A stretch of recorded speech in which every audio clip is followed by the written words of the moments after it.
Welcome friends. வாங்க இன்றைக்கி நம்ம டேஸ்டான சத்தான வாழைப்பூ வடை எப்படி செய்யலான்னு பார்க்கலாம்.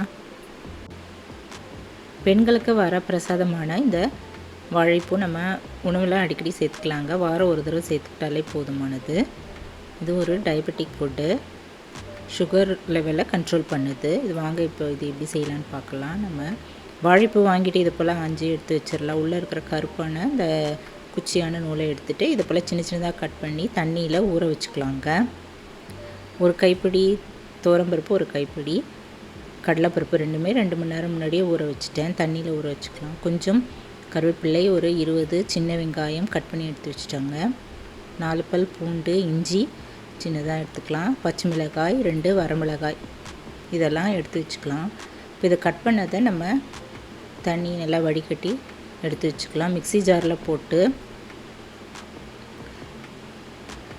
கூடவே பச்சை மிளகாய், வரமிளகாய், இஞ்சி, பூண்டு இதையும் போட்டு நம்ம நைஸாக அரைச்சிக்கலாம். இதில் எவ்வளோ காரம் தேவைப்படுதோ அதுக்கு தகுந்தபடி இதில் எக்ஸ்ட்ரா ஒரு மிளகாய் கூட ஆட் பண்ணிக்கலாங்க. இந்த காரமே போதுமானதாக இருந்தது.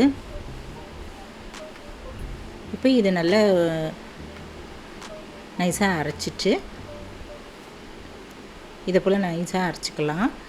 இப்போ ஊற வச்சுருந்த பருப்பை இப்போ ஆட் பண்ணிக்கலாங்க. துவரம்பருப்பும் கடலைப்பருப்பும் ஊற வச்சுருந்தோம்ல அதையும் ஆட் பண்ணிக்கலாம். இப்போ உப்பு ஒரு டீஸ்பூன் அளவு போட்டுக்கலாங்க. இதை போல் அரைச்சி எடுத்து வச்சுக்கலாம். கொஞ்சம் கொரன்னு இருந்தாலே போதும். இது ஒரு பாத்திரத்தில் வழித்து எடுத்து வச்சிடலாங்க.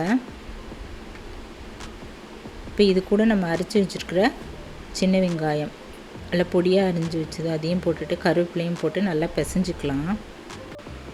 இப்போ இந்த பிசைஞ்ச மாவில் ஒரு 1/2 டீஸ்பூன் அளவு சோம்பு போட்டுக்கலாங்க. இந்த சோம்பு நம்ம அரைக்கும் போது கூட சேர்த்து அரைச்சிக்கலாம். சேர்த்து இது போல் பிசைஞ்சிக்கலாங்க. இப்போ உப்பு பத்துதான்னு பார்த்துட்டு பத்தலைன்னா இன்னும் கொஞ்சம் கூட நம்ம டேபிள் சால்ட் இதில் ஆட் பண்ணிக்கலாம்.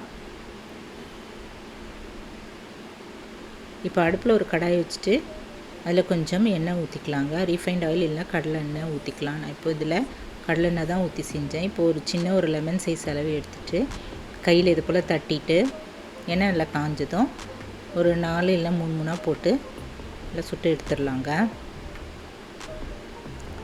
எண்ணெய் நல்லா காஞ்சிடுச்சு.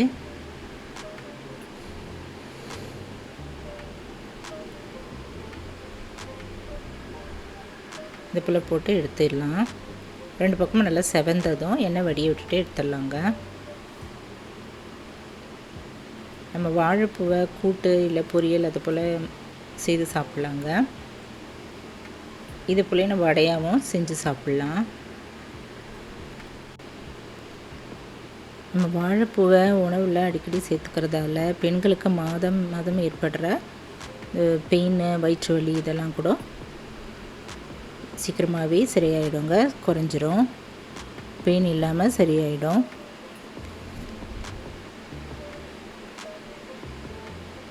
நிறைய சத்துக்கள் அடங்கிய நம்ம வாழைப்பூவை வாரம் ஒரு தடவை இப்போ சேர்த்துக்கலாங்க. இப்போ 2 பக்கமும் நல்லா செவந்துருச்சுங்க. திருப்பி போட்டு நல்லா செவந்துருச்சு. எண்ணெயை வடிய விட்டுட்டு நம்ம எடுத்து வச்சுக்கலாம். இது போல் மற்ற வடைகளையும் சுட்டு எடுத்துடலாங்க.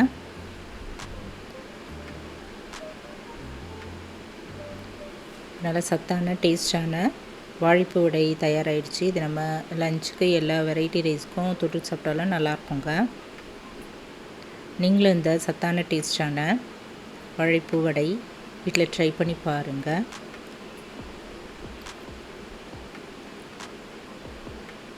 இந்த வீடியோ பிடிச்சினா என்னுடைய சேனலான குக்கிங் வித் சித்ரா அன்பு சேனலில் சப்ஸ்கிரைப் பண்ணிக்கோங்க. லைக் பண்ணுங்கள், ஷேர் பண்ணுங்கள். தேங்க்ஸ் ஃபார் வாட்சிங். நம்ம அடுத்த வீடியோவில் பார்க்கலாம். நன்றி, வணக்கம்.